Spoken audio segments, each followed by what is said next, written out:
Hello students, जैसा कि हम लोगों ने लास्ट क्लास में पढ़ा था केमिकल इक्वेशन के बारे में। ठीक है, हम लोगों ने देखा था केमिकल इक्वेशन को कैसे बैलेंस करना है, और हम लोगों ने थोड़ा सा बेसिक के बारे में पढ़ा था केमिकल रिएक्शंस के, है ना। ये पढ़ा था केमिकल रिएक्शंस क्या होते हैं, और इन्हीं केमिकल रिएक्शंस में हम लोगों ने केमिकल चेंजेस के बारे में पढ़ा था। ठीक है, केमिकल चेंजेस क्या थे? चेंज इन कलर थे, change in colour, change in state, formation of precipitate और इवोल्यूशन ऑफ गैस। ठीक है, ये कुछ चेंजेस पढ़े थे हम लोगों ने। केमिकल इक्वेशन को किस तरीके से हम लोग बैलेंस कर सकते हैं, ट्रेडिशनल मेथड भी देखा था, और हम लोगों ने एक न्यू मेथड भी पढ़ा था। ठीक है, जिसमें हम लोग इक्वेशंस को लेट करके उसमें वैल्यूज को पुट करते हैं। आज हम लोग पढ़ने वाले हैं types of chemical reactions. Types of chemical reactions. ठीक है, अब देखो, अगर हम बात करें on the basis of heat, heat के बेसिस पर जो रिएक्शंस होते हैं या जो केमिकल रिएक्शंस होते हैं वो दो टाइप के होते हैं। ठीक है, एक होता है एक्सोथर्मिक, एक होता है एंडोथर्मिक। ठीक है, हीट के बेसिस पर केमिकल रिएक्शंस दो टाइप के होते हैं, एक होता है एक्सोथर्मिक और एक होता है एंडोथर्मिक। ठीक है, यहाँ देखो, अगर आप टर्म को समझ लोगे तो इजीली डेफिनेशन भी बना पाओगे। ठीक है, थर्मिक, थर्मा मींस होता है टेम्परेचर, एक्सो मींस होता है रिलीज करना बाहर। ठीक है, तो the chemical reaction in which heat is released, ऐसी केमिकल रिएक्शन जिसमें हीट रिलीज होती है उसको हम लोग क्या बोलते हैं, is known as exothermic reaction. ठीक है, ऐसी केमिकल रिएक्शन जिसमें हीट रिलीज होती है उसको हम लोग क्या बोलते हैं, एक्सोथर्मिक रिएक्शन। और the chemical reaction in which heat is absorbed is known as endothermic reaction। ऐसी केमिकल रिएक्शन जिसमें हीट को एब्जॉर्ब करते हैं, ठीक है, हीट एब्जॉर्ब कर जाती है उसको एंडोथर्मिक रिएक्शन बोलते हैं, और एक ऐसी केमिकल रिएक्शन जिसमें हीट रिलीज होती है उसको एक्सोथर्मिक रिएक्शन बोलते हैं। ठीक है, एग्जांपल देखो इसका, देखो रेस्पिरेशन है ना, रेस्पिरेशन इसका एक एग्जांपल है, और आप लिख सकते हो बर्निंग ऑफ कोल भी। ठीक है, और एंडोथर्मिक का एग्जांपल है आपका फोटोसिंथेसिस।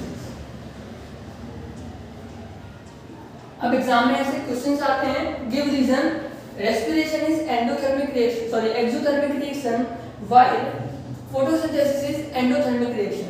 ठीक है, तो इसको नोट कर लेना, आगे हम लोग क्वेश्चंस को करते हैं। चैप्टर को एक्सप्लेन करने के साथ साथ में इससे रिलेटेड, टॉपिक से रिलेटेड जितने भी इंपॉर्टेंट क्वेश्चंस हैं वो भी मैं आप लोगों को साथ साथ कराते हुए जाऊंगा। ठीक है, जैसे यहाँ पर है give reason, first is photosynthesis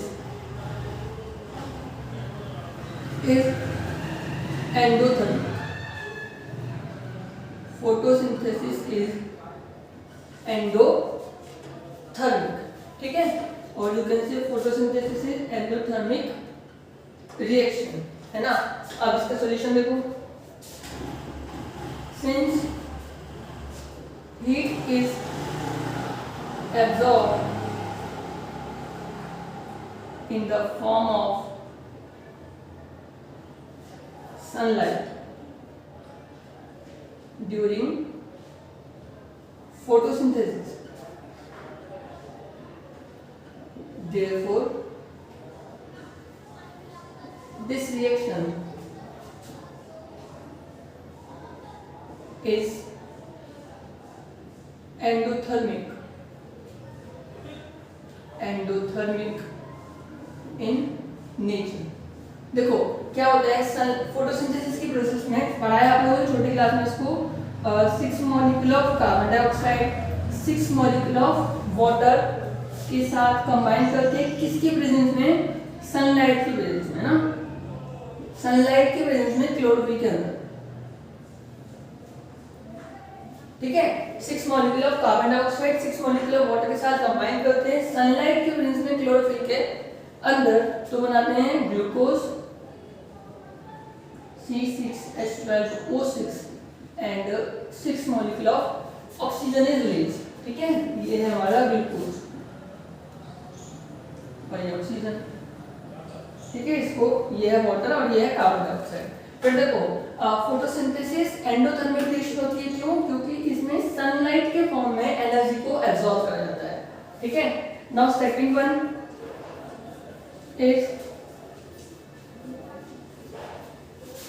देखो नेक्स्ट इज रेस्पिरेशन या रेस्पिरेशन इज एक्सोथर्मिक, ठीक है। अब आपको ये बताना है रेस्पिरेशन एक्सोथर्मिक रिएक्शन है, क्यों? Because during the process of respiration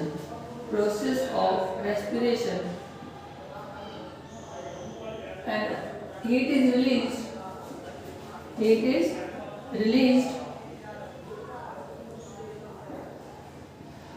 in the form of energy, ठीक है।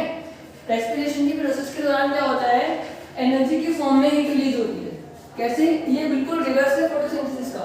देखो C6H12O6 plus 6 oxygen gives you 6 CO2 plus 6 H2O plus some amount of energy in the form of heat in the form of energy is released, ठीक है। देखो इसी का उल्टा था फोटोसिंथेसिस में, क्या हो रहा है, 6 CO2 6 H2O सनलाइट और क्लोरोफिल के अंदर क्या बनाते, C6H12O6 plus 6O2, ठीक है। तो इसी को रिवर्स करा है हम लोगों ने रेस्पिरेशन की प्रोसेस में। तो रेस्पिरेशन में क्या होता है, एनर्जी को रिलीज करा जाता है या फिर हीट को रिलीज करा जाता है, किसी फॉर्म में, एनर्जी की form. Now we will study about the types of reaction on the basis of product form. On the basis of product form, ठीक है। अब हम लोग प्रोडक्ट के बेसिस पर टाइप्स ऑफ रिएक्शन को पढ़ेंगे। First one is combination reaction, ठीक है। अब हम पढ़ेंगे कॉम्बिनेशन रिएक्शन, नाम से समझ में आ रहा है, कंबाइन करेंगे इसमें, है ना। The reaction in which 2 or more reactant combines to form a single product, ठीक है। तो एक ऐसी केमिकल रिएक्शन जिसमें 2 या 2 से ज्यादा रिएक्टेंट मिलकर एक सिंगल प्रोडक्ट को बनाते हैं, उसको हम लोग क्या बोलते हैं, कॉम्बिनेशन रिएक्शन बोलते हैं। सिंपली देखो क्या होता है, ए और बी 2 रिएक्टेंट है, 2 रिएक्टेंट मिलकर एक सिंगल प्रोडक्ट ए बी बनाएंगे, है ना।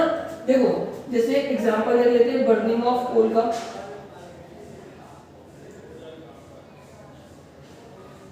इसमें क्या होता है, coal is a form of carbon, okay. Carbon when in the presence of oxygen heat करते हैं तो इसको कार्बन डाइऑक्साइड मिलता है और इसमें से हीट भी रिलीज होती है, ठीक है। जब कार्बन को जलाते हैं, मतलब कोयले को जलाते हैं ऑक्सीजन की वजह से, तो क्या होता है, कार्बन डाइऑक्साइड गैस बनती है और उसमें से हीट रिलीज होती है, ठीक है।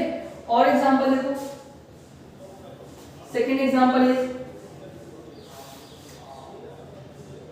देखो क्या होता है, कैल्शियम ऑक्साइड, है ना। इसको हम लोग पहले भी कर रहे हैं। कैल्शियम ऑक्साइड जब इसको हम लोग वाटर के साथ हीट करते हैं, है ना, वाटर के साथ रिएक्ट करेगा तो बनता है कैल्शियम हाइड्रोक्साइड, कैल्शियम हाइड्रोक्साइड, और सम अमाउंट ऑफ हीट इसमें से रिलीज होती है। ठीक है, फिर देखो कैल्शियम ऑक्साइड जब वाटर के साथ रिएक्ट करेगा तो कैल्शियम हाइड्रोक्साइड बनाएगा और some amount of heat release होगी। यहाँ पर देखो दो रिएक्टेंट है, एक कैल्शियम ऑक्साइड है और एक वाटर है। जब ये दोनों कंबाइन करते हैं तो एक सिंगल प्रोडक्ट बनाते हैं कैल्शियम हाइड्रोक्साइड। ठीक है, और हीट यहाँ पर भी रिलीज हो रही है। तो एक बात नोट करने के लिए आप लोग नोट कर लेना इसको, all combination reaction, all combination reactions are exothermic in nature। इस सभी की सभी कॉम्बिनेशन रिएक्शन कैसे होती हैं, एक्सोथर्मिक इन नेचर होती हैं, मतलब उन सभी में हीट रिलीज होगी। ठीक है, नाउ नेक्स्ट इज जो second one is decomposition reaction. ठीक है, next one is decomposition reaction.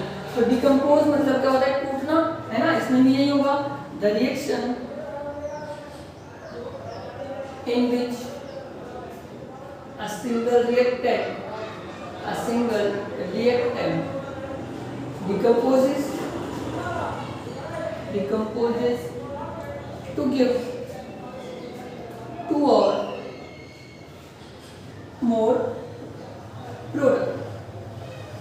ठीक है, एक ऐसी केमिकल रिएक्शन जिसमें एक सिंगल रिएक्टेंट, है ना, एक सिंगल रिएक्टेंट डिकम्पोज होता है, टूटता है और क्या बनाता है, दो या दो से ज्यादा प्रोडक्ट बनाता है, तो उसको हम लोग क्या बोलते हैं, डिकम्पोजिशन रिएक्शन बोलते हैं। देखो ऐसे हो सकता है, ए भी एक सिंगल रिएक्टेंट है, ये डिकम्पोज हो जाएगा ए और बी में। ठीक है, सिंपली देखो जब हमें क्या करना है, किसी भी रिएक्टेंट को तोड़ना है, तोड़ने के लिए यहाँ पर कुछ अमाउंट ऑफ एनर्जी की जरूरत होगी। ठीक है, एनर्जी की जरूरत होगी या हीट की जरूरत होगी, इसलिए एक बात और नोट कर लेना आप लोग कि all decomposition reaction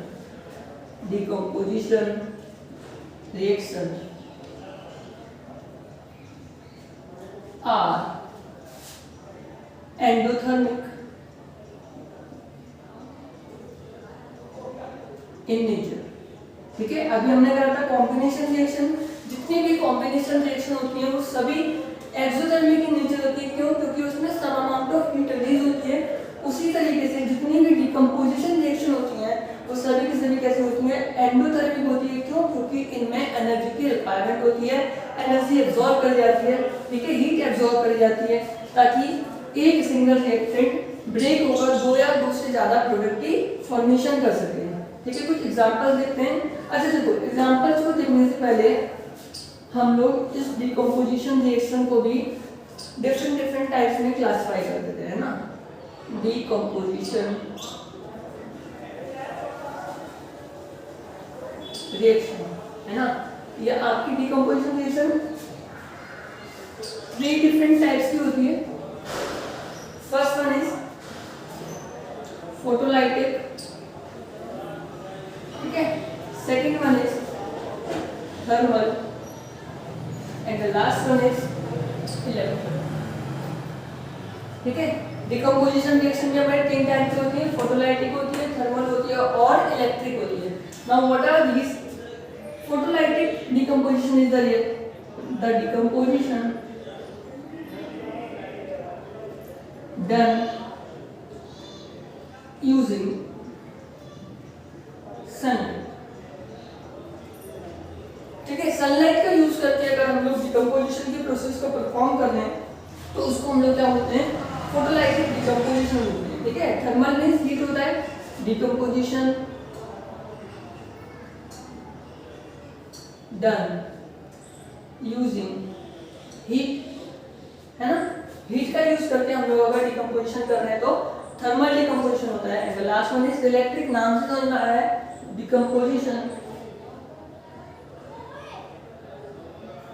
done using electricity. ठीक है, इलेक्ट्रिसिटी का यूज करके अगर हम लोग डिकम्पोजिशन की प्रोसेस को परफॉर्म कर रहे हैं होता है हमारा इलेक्ट्रिक डिकम्पोजिशन होता है। अब तीनों के एग्जांपल को समझते हैं कि करके। देखो सिल्वर ब्रोमाइड होता है और सिल्वर क्लोराइड होता है, ठीक है। ये जब सनलाइट की प्रेजेंस में इनको रखा जाता है तो ये डिकम्पोज हो जाते हैं सिल्वर और ब्रोमीन में, ठीक है। और इसी तरह से ये भी होता है, तो यहाँ भी क्या हो जाएगा 2Ag और Cl2, ठीक है। सिल्वर ब्रोमाइड और सिल्वर क्लोराइड को सनलाइट की प्रेजेंस में अगर रखते हैं तो वो डिकम्पोज हो जाते हैं सिल्वर और ब्रोमीन, और सिल्वर क्लोराइड क्या होता है सिल्वर और क्लोरीन में डिकम्पोज होता है, ठीक है। इसमें देखो क्या है, एक सिंगल रिएक्टेंट दो प्रोडक्ट की फॉर्मेशन कर रहा है, एक सिंगल रिएक्टेंट दो प्रोडक्ट की फॉर्मेशन कर रहा है, इसलिए ये कैसी रिएक्शन है, decomposition reaction. Now this decomposition reaction is done using sunlight, therefore this process of decomposition is known as photolytic decomposition, ठीक है। देखो इससे रिलेटेड भी एक दो क्वेश्चन बनते हैं, इस बात आप लोग नोट कर लेना। ये जो प्रोसेस ऑफ डिकम्पोजिशन है, फोटोलाइटिक डिकम्पोजिशन है, इसको हम लोग कहाँ यूज करते हैं, ब्लैक एंड व्हाइट फोटोग्राफी में यूज करते हैं। इसको हम लोग कहाँ यूज करते हैं, ब्लैक एंड व्हाइट फोटोग्राफी में यूज करते हैं। इसके अलावा एक क्वेश्चन और बनता है, इसके अलावा यहीं से एक क्वेश्चन और बनता है, why silver chloride is kept in dark colored bottle, ठीक है। कि सिल्वर क्लोराइड को डार्क कलर की बोतल में क्यों रखा जाता है, क्यों रखा जाता है, क्योंकि सनलाइट से रिएक्शन करने से प्रोटेक्ट करने के लिए, है ना, टू प्रिवेंट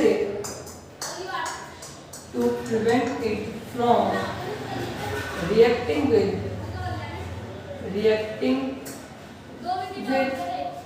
सनलाइट, है ना। सनलाइट से रिएक्शन करने से प्रोटेक्ट करने के लिए इसको रखा जाता है, डार्क कलर की बोतल में रखा जाता है। Now example of thermal decomposition, ठीक है। ये थर्मल डिकम्पोजिशन है, बहुत इंपॉर्टेंट है ना, इसको अच्छे से करते हैं।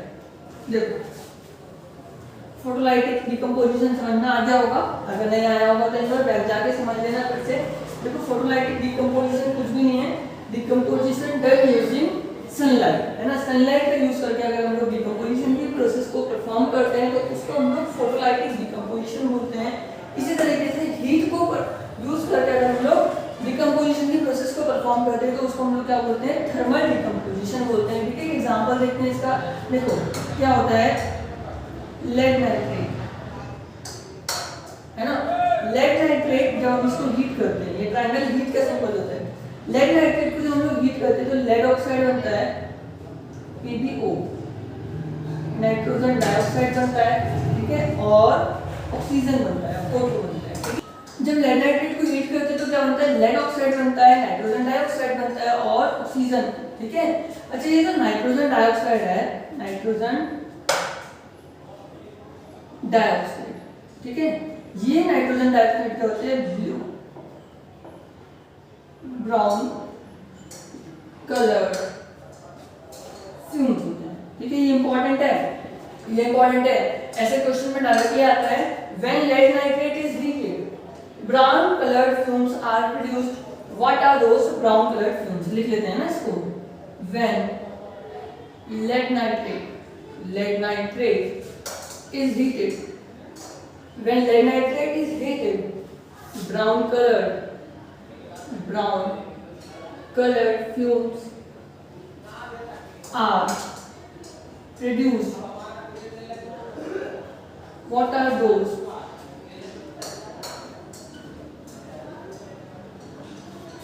fumes।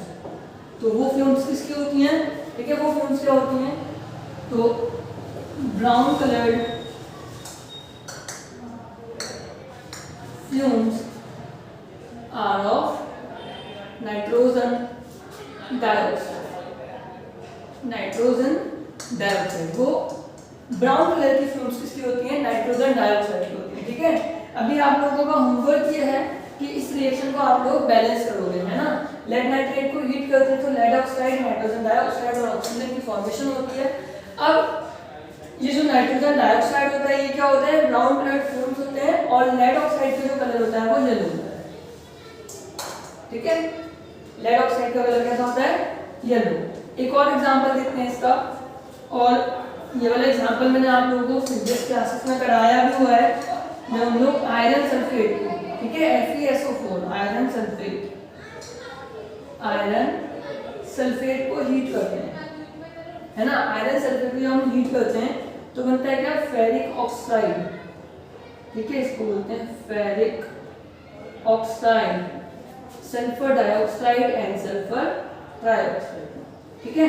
तो एक सिंगल रिएक्टेंट को हीट करने पर 3 प्रोडक्ट मिल रहे हैं हमें, ठीक है। एक सिंगल रिएक्टेंट को हीट करने पर हमें 3 प्रोडक्ट मिल रहे हैं, इसलिए ये रिएक्शन भी कैसी है? डिकम्पोजिशन रिएक्शन है, और इस डिकम्पोजिशन रिएक्शन को हम लोग हीट के हेल्प से कर रहे हैं, इसलिए ये कैसी रिएक्शन है? थर्मल डिकम्पोजिशन रिएक्शन है, ठीक है। तो क्या होता है? आयरन सल्फेट को, जो कि किस कलर का होता है? ग्रीन कलर का, ठीक है। ग्रीन कलर के आयरन सल्फेट को हम लोग हीट करते हैं तो फेरिक ऑक्साइड, सल्फर डाइऑक्साइड और सल्फर ट्राइऑक्साइड मिलता है। ये फेरिक ऑक्साइड किस कलर का होता है? ब्राउन कलर का होता है, ठीक है। फेरिक ऑक्साइड ब्राउन कलर का होता है, आयरन सल्फेट ग्रीन कलर का होता है। ये चेंज इन कलर आप लोगों को याद रखना है। जब भी मैं आप लोगों को चेंज इन कलर वाले एग्जांपल्स को करा रहा था तब भी मैंने ये रिएक्शन कराई थी, क्योंकि ये रिएक्शन बहुत इंपॉर्टेंट है, ठीक है। तो ये वाली और लेड नाइट्रेट वाली दोनों पेपर में बहुत बार पूछी गई है, ठीक है। ऐसे सिंपल क्वेश्चन आता है, what happens when iron sulphate is heated? When iron sulphate is heated it decomposes to form ferric oxide, sulfur dioxide and sulfur trioxide, ठीक है। एक बार लिख देते हैं क्वेश्चन को, आप लोग भी इन क्वेश्चंस को नोट करते रहना, बहुत इंपॉर्टेंट क्वेश्चन है ये। और प्रीवियस ईयर के जब आप क्वेश्चन पेपर्स को सॉल्व करोगे तो ये क्वेश्चन आपको जरूर देखने को मिलेंगे, ठीक है। What happens when iron sulphate is heated? जब आयरन सल्फेट को हीट करते हैं तो क्या होता है ना, इसका सॉल्यूशन क्या होगा? When iron sulphate is heated, it decomposes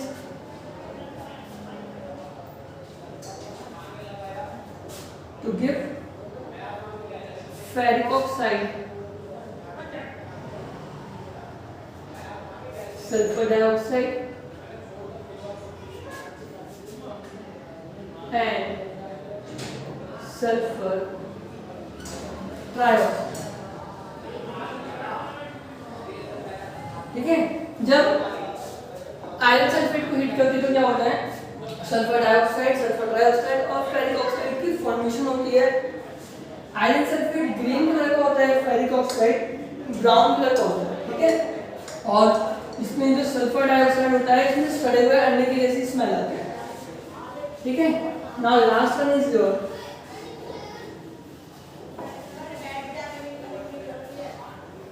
last one is electrolytic decomposition, ठीक है। इसके लिए आपकी बुक में देख लेना, एनसीईआरटी में एक एक्टिविटी को परफॉर्म किया हुआ है। एक बीकर लेना है ना, इधर हम लोग क्या लगा देंगे? कॉर्क लगा देंगे, ठीक है।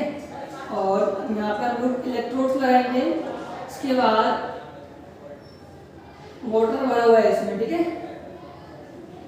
और इसमें हम लोग 2 टेस्ट ट्यूब लगाएंगे। अब इन इलेक्ट्रोड्स को अटैच कर देंगे 2 एंड ऑफ द बैटरी से, ठीक है। एक पॉजिटिव टर्मिनल होगा और एक नेगेटिव टर्मिनल होगा, है ना। जब भी हम क्या करते हैं, वाटर के अंदर अगर हम इलेक्ट्रिसिटी पास करते हैं, वाटर के अंदर अगर इलेक्ट्रिसिटी पास करते हैं तो वाटर डिकम्पोज हो जाता है H2 और O2 में, ठीक है। सिंपली यहाँ भी यही होगा। अभी क्या होगा, यहाँ पर आपको वैकेंट स्पेस देखने को मिलेगा, ठीक है। ये सब वाटर होगा,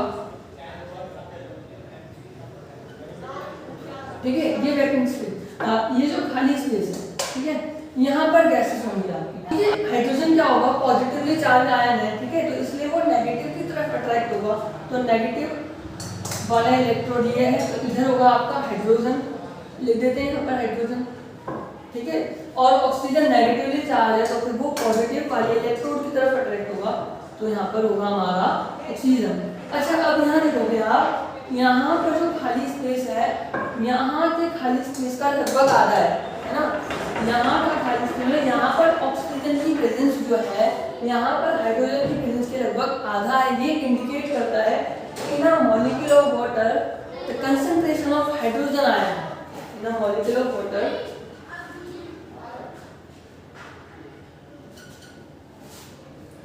concentration of hydrogen ion is twice the concentration of oxygen.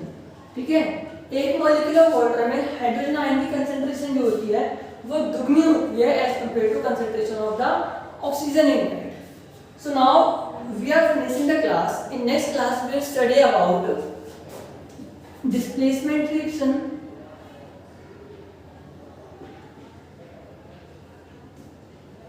and double displacement reaction और एक लास्ट टॉपिक और बचेगा हमारा रेडॉक्स रिएक्शन। ठीक है, ये बस ये 3 टॉपिक बचे हैं, रेडॉक्स रिएक्शन, डिस्प्लेसमेंट और डबल डिस्प्लेसमेंट। फिर हम लोग ये चैप्टर को फिनिश कर देंगे।